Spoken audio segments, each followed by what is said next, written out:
So Jack, I just had the spontaneous thought to tell you this, that I realize a prophet is not appreciated in his own hometown. In other words, you know, we don't like to read each other's books and everything, you know.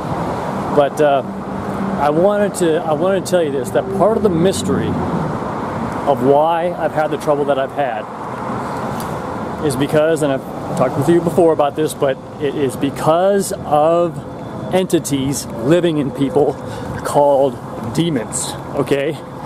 And this is so real that now I have got to the point where I can recognize it in people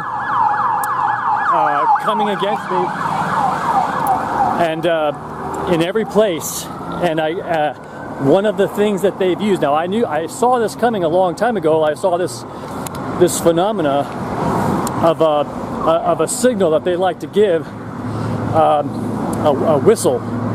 And see, I was thinking, I was of the wrong impression, that it was people reacting to me, maybe because of my presence. You know, that's what I got out of it, was that you can tell that it's a presence thing, like when you're near in that area. So I thought it was that I'm putting out like a psychic energy that makes people nervous. Well, that's not what was happening. I now understand. It is a network of conscious living beings, okay? Conscious living beings living in us. They are persons. This is important to understand, Jack. They are in fact persons, okay? They have their own intelligence. They plan, they communicate, they coordinate, okay? That's one of the issues that it was hard to believe, but I now understand. You see, and as you know, what I'm saying is they have come against me in every single place after. Got a demonically possessed person right here.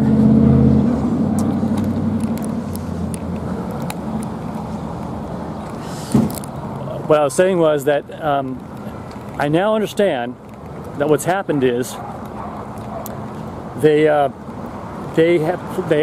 planned out every single interaction that I've had. They have planned out the attack in every single place. They have time travel. They can see in small spurts, I think, ahead of time.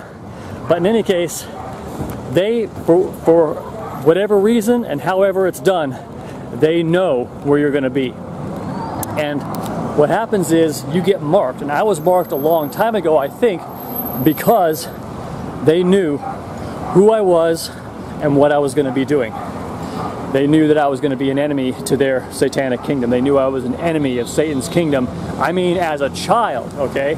I think you're marked that way because maybe in certain cases, like in my case, there's an easy way to see whose side you're on, even as a kid. Like maybe I was given more guardian angels than normal, so Satan knows, and the demons know, that this is an enemy in particular, someone that they hate, that's part of Satan's kingdom, you see. So that's part of Satan's kingdom, you see. That's part of Satan's kingdom, you see. What happened is, I want to tell you that, you know, what you and I and Jacqueline and my dad and all those years, but especially you and Jacqueline, struggled with all that time is not that I was so much like a difficult person that couldn't fit into society. What happened to me in every place is that I was attacked so badly that I finally realized there was no place I could even go. That's why what happened to me was I was just like separated, because I couldn't go in these places that I knew in any confined continuous space where they can close in on you, where they can coordinate, where they can fill people. I mean, I got a job recently doing selling stuff on eBay, and just as I walked in the room, just as I walked in, this young woman who was also working there was so distressed by my presence that I thought that it was because, and she got up and left, and she quit right then and there, and it was the first time I'd even entered that room to start the job, okay? So this happens, and I thought it was because of energy that I exuded, okay, like a psychic field that would repulse people.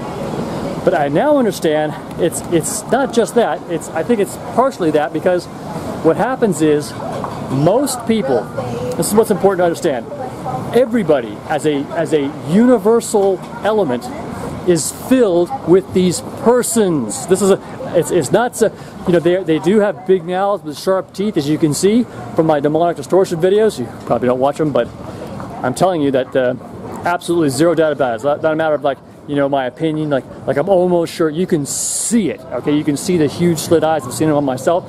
I've got these creatures under myself. What I'm saying is, it is a universal phenomena, okay, that these things are in us. And what's happening is, as far as I can tell, is that they can network, and instantly a person with their senses about them, with their general sanity about them, aren't going to instantly react like, you know, something like start acting weird or something against me without I didn't even do anything, look like a normal person standing there.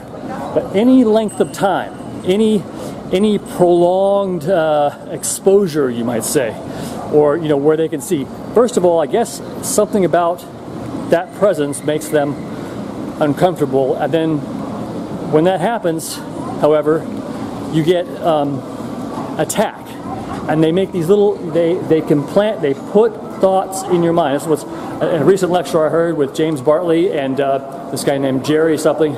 Anyway, he's a psychologist at a mental ward, and he realized, he knew finally that the voices that these people were hearing were in fact entities. They were not just, and in particular, what I was going to say is they sensed that it was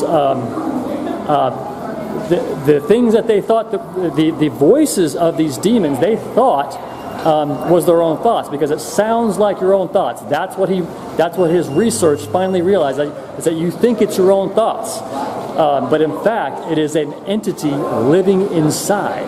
That's what's really hard to get, and they attack those that they either feel uncomfortable around, or that is identified as an enemy.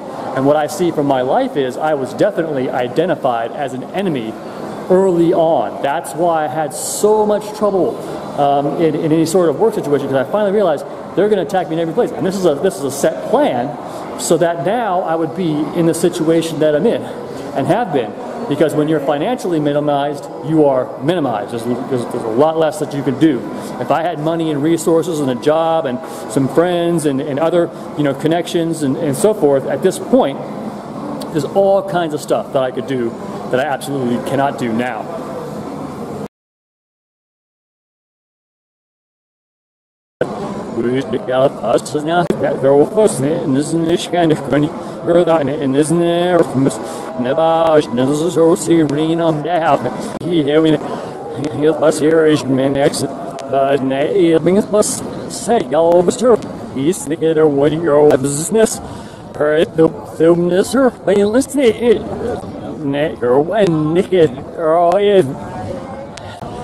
Singing the past, oh my sonny.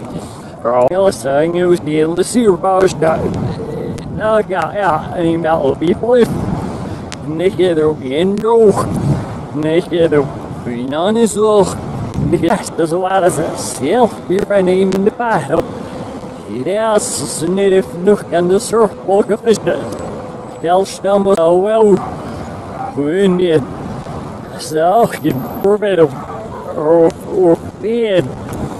Sitting and up green. That's what I do. Yeah, that's that going. Wees kan live on yourself. Here's some drop. That's it. Yes, no, what is. Do it, but sin that dwelleth in me. So we're filled with demons. So now is a good time to be careful and sober and so forth.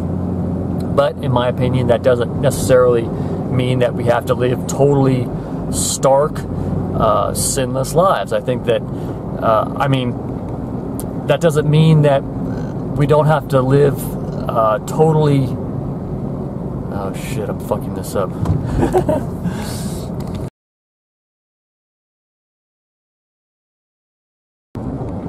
name das Alsen this gross he lost with I name Illist das Alsen this gross he lost with I name Illist is very clearly they're not. This is a real place. They've seen people being tortured for their specific sin, and in particular tortured for their homosexuality. Okay,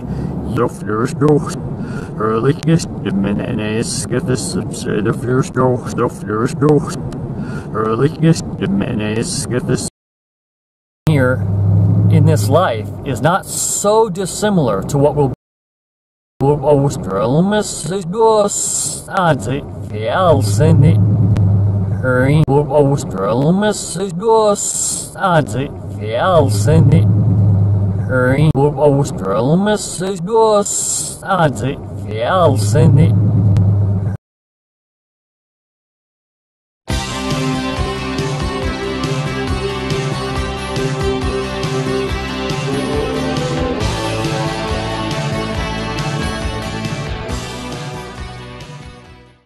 Illist